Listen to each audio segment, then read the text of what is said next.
नमस्कार, मी सतीश साळुंखे आणि तुम्ही पाहत आहात सारांश.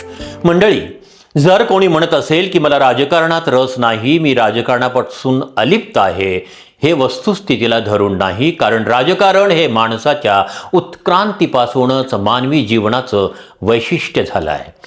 प्रत्येक माणूस राजकारण करीत असतो. कधी ते मित्रांबरोबर असतं, कधी नात्या गोत्यांबरोबर असतं, तर कधी ते असतं आपल्या कुटुंबाबरोबर सुद्धा. राजकारण महात्मा गांधींनी केलं होतं. सुभाषचंद्र बोस, सरदार वल्लभभाई पटेल, रवींद्रनाथ टागोर, पंडित जवाहरलाल नेहरू, महात्मा फुले, राजर्षी शाहू महाराज, डॉक्टर बाबासाहेब आंबेडकर, टिळक, आगरकर या सर्वांचे सामाजिक जीवन म्हणजे राजकारणच होतं.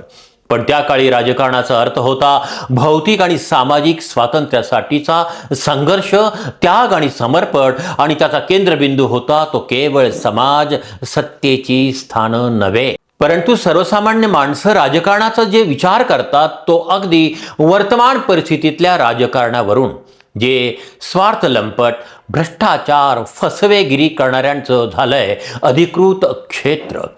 बदमाशपणा, हरामखोरपणा, गुंडगिरी आणि 2 नंबरचे धंदे करणाऱ्यांचं झालंय आश्रयस्थान. अशाही परिस्थितीमध्ये काही जण आहेत राजकारणात सत्व आणि प्रामाणिकपणा टिकून ठेवणारे. हे मात्र खरं आहे. सगळीच परिस्थिती निराशाजनक नाही, काही अंशी ती आशादायकही आहे.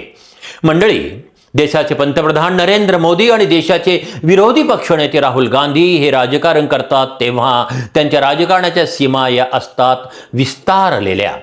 त्या देशव्यापी आणि विस्तृत असतात.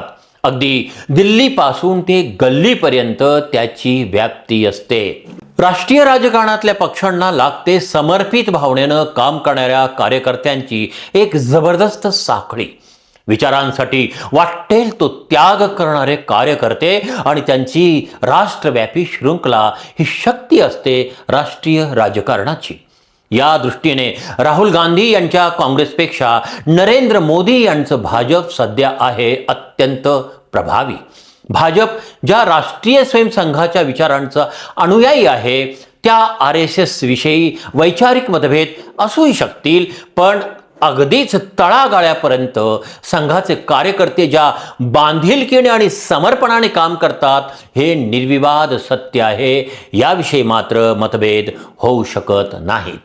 ही तळमळ, समर्पण, बांधिलकी काँग्रेसच्या कार्यकर्त्यांमध्ये अपवादानेच पाहायला मिळते, हे नमूद करावंच लागेल. काँग्रेस स्वतःची 100 वर्षाची परंपरा सांगत असली तरी या परंपरेची झूल पांघरणारे अनेक काँग्रेसजन भाजपाच्या सत्तेच्या महापुरात गटांगळ्या खात वाहून जाताना देशानं पाहिलेलं आहे.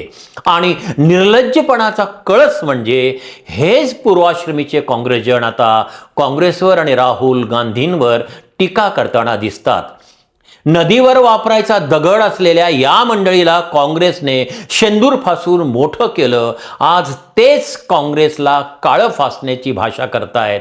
खरं तर त्यांची ही कृती ते नदीवरल्याच कामाचे होते हे सिद्ध केल्याची भावना आता जनतेमध्ये पसरलेली आहे. काँग्रेसला गद्दारीची जुनी परंपरा असली तरी राहुल गांधी यांच्या नवीन राजकारणाच्या बांधणीने, आक्रमक आणि ठाम भूमिकेने देश ढवळून निघाल्याचं चित्र निर्माण झालं आहे.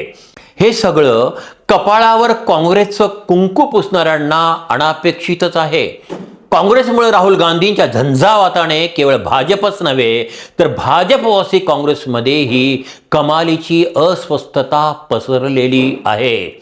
राम मंदिर चंदाचोरी, जंतर मंतरवरील लाठी हल्ला, छात्रों की गूंज, भारत यात्रा यासारख्या आंदोलनामुळे राहुल गांधींनी देश ढवळून काढलाय आणि त्यांचा चेहराही उजाळल्यासारखा दिसतोय.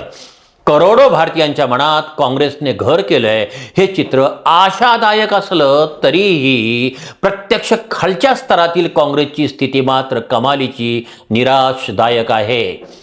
धर्मांधता, बेरोजगारी, हिंदू मुस्लिम ध्रुवीकरण, दलित अत्याचार या विविध राजकीय विषयांवर, आंतरराष्ट्रीय प्रश्नावर राहुल गांधी ज्या निर्भीडपणे संसदेत आणि संसदेच्या बाहेर हल्ला चढवतात, आक्रमक भाषेत सत्तेला प्रश्न विचारतात. दुर्दैवाने अपवाद सोडला तर अन्य काँग्रेस जनांमध्ये ही जिवंतता दिसत नाही. उलट मुरदाडपणे चमडी बचावची लाजिरवाणी भूमिका तालुका आणि जिल्हा स्तरावर काँग्रेसचे लोक घेताना दिसतायत.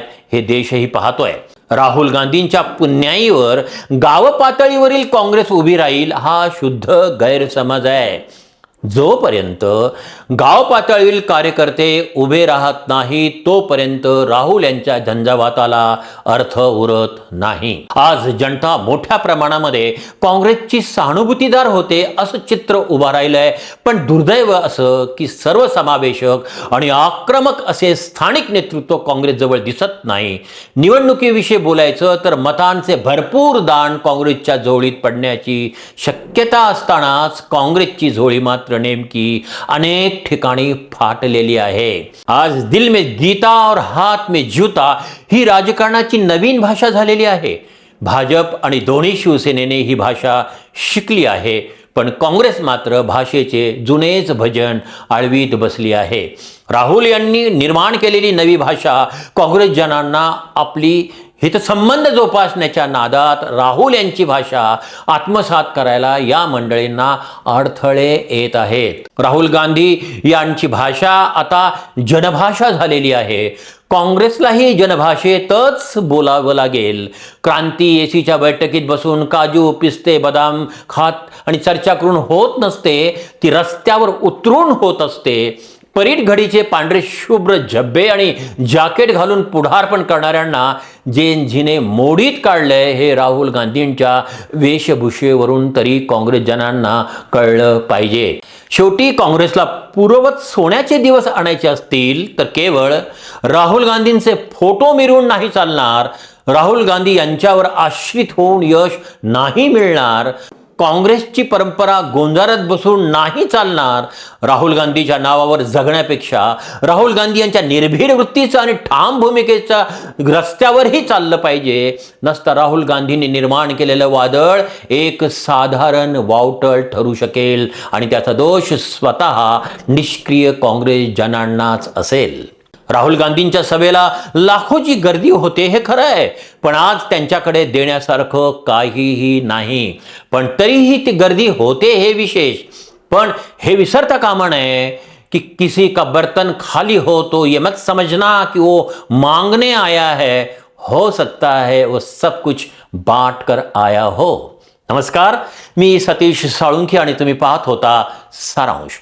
व्हिडिओ आवडला तर शेअर करा, लाईक करा, कॉमेंट्स करा. जे तुमच्या मनात तेच माझ्या ओठात. नमस्कार, राम राम, अस्सलाम वालेकुम, जय भीम. पाहत रहा सारांश.